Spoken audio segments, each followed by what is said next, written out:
And we know the Knicks now have opened up some cap space to go pursue free agents. Do you think this, I know a lot of Knicks fans are going to be upset because Porzingis was the linchpin, the foothold for hope, but do you think they should be upset today?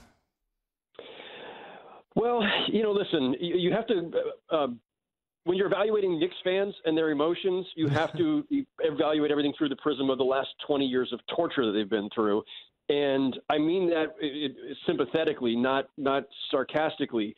They've had a rough ride, Knicks fans, and Porzingis was that rare gem, that young player who had tremendous promise, who loved playing here, who had perennial all-star potential, who was still young and growing, and if not for the ACL injury, we might have already seen much more from.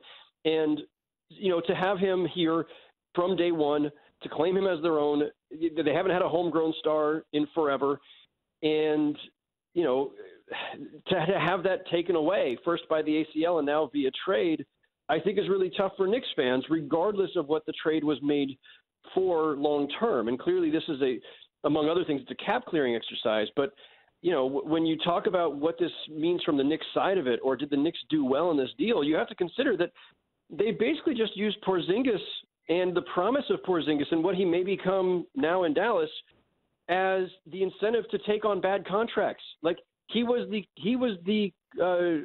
basically the cost of getting rid of Tim Hardaway Jr. and Courtney Lee and all these contracts to clear cap room. Mm-hmm. That's not usually what you want to do with a young budding star in the NBA. So that's a pretty bad bit of collateral damage, and to say nothing again of what it does to your fan base. And Dennis Smith Jr., look, an interesting piece coming back. He was a lottery pick just, less than 2 years ago, one that they passed on and one that Knicks fans really wanted at the time instead of Frankie Ntilikina. But Dennis Smith Jr. has got a lot of holes in his game and a lot of doubt around the league from other teams about what he will ultimately become. So unless the Knicks get two superstars in July, this trade may not be looked at very favorably.